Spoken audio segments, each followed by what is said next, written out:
La possibilité de partenariat entre psychanalystes et chirurgiens commence là où chacun reconnaît la limite de son champ opératoire. Le champ opératoire du psychanalyste relève de la psyché et du corps érogène, celui touché par le signifiant, le champ du chirurgien de l'organisme.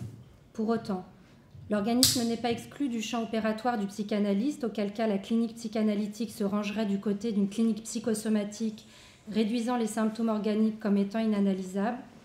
C'est la parole du psychanalysant qui nous renseigne sur le statut à donner aux symptômes ou à la maladie organique au sein de la vie psychique, voire dans l'organisation structurelle. En effet, il n'est pas possible d'ignorer la part prise du conflit psychique dans le déclenchement de la maladie organique comme réponse à l'insoutenable du désir inconscient pour le moi. Ainsi, le travail psychanalytique s'effectue au niveau symbolique et non directement sur le réel de l'organisme qui est inaccessible. Le fil du symbolique est issu de l'association libre, tandis que le chirurgien fait usage de ses mains et des outils chirurgicaux pour accéder directement à l'organisme. Mais est-ce uniquement de cela dont il s'agit lorsque nous parlons de l'acte chirurgical ? En effet, dire que le chirurgien ne touche qu'au réel donne à son acte une portée uniquement opératoire, technique, et lui retire sa portée clinique qui indéniablement passe par le langage. C'est ce que rappelle le professeur Alain Jardin en 2003 lors d'un colloque du RPH à propos du patient. Il dit « Il n'est pas obligatoire de parler, mais il est obligatoire de l'écouter, car c'est à partir de la classification des mots et des mots du patient que se posera le problème majeur pour le chirurgien, qui est l'indication opératoire, c'est-à-dire le choix du geste le plus adapté pour le patient, d'un geste professionnel mais adapté à la personne du patient. Autrement dit ici, l'acte du chirurgien est ajustable selon le patient et s'effectue à partir de son discours. N'est-ce pas cela, l'acte clinique, cette prise en compte de l'être parlant? Ainsi, la clinique réunit des praticiens de champs divers, de la médecine ou de la chirurgie, autour de ce qui fait le pont entre la pratique clinique respective de chaque praticien, la parole subjective. Il y a donc un hiatus entre cette demande d'information et la méconnaissance du corps réel chez le patient.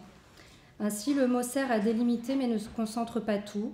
Il n'est pas possible de tout dire comme il peut être difficile de toujours bien dire.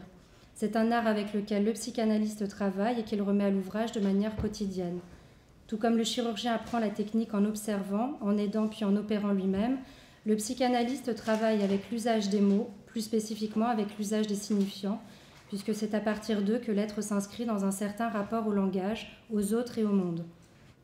En 1930, Sigmund Freud écrit dans Le malaise dans la culture « L'homme est pour ainsi dire devenu une sorte de dieu prothétique, vraiment grandiose, quand il revêt tous ses organes adjuvants. Mais ceux-ci ne font pas corps avec lui et lui donnent à l'occasion encore beaucoup de mal. Ainsi, Freud soulève l'idée qu'une prothèse ne peut faire corps et peut aussi faire du mal. » Le concept de corporéification de l'organisme est un néologisme créé par Amorim. Il s'agit d'une interprétation de la maladie organique construite par le psychanalysant. À partir des associations libres, elle produit un apaisement de l'organisme par l'effet de l'articulation signifiante. L'organisme pris dans les filets symboliques devient corps, elle est à distinguer de la fantasmatisation de l'organisme. Ce concept est-il applicable à celui d'ajout de prothèse comme pouvant être corporéifié et ainsi faire partie intégrante du corps? Pour conclure rapidement, j'ai tenté de démontrer ici l'enjeu que pouvait représenter une telle opération reconstructrice qui conciliait à la fois thérapeutique et esthétisme et comment pouvait s'inscrire dans ce cadre le travail psychanalytique. Il ne s'agit pas d'être d'accord ou pas d'accord, mais de mettre en évidence les enjeux inconscients et fantasmatiques qui sous-tendent la mise en place d'une prothèse qui est tout de même un objet de remplacement. Comme vous le savez, en psychanalyse, dès qu'il s'agit de remplacer un objet par un autre, nous nous demandons toujours dans quelle mesure ce nouvel objet peut servir la jouissance. Je vous remercie.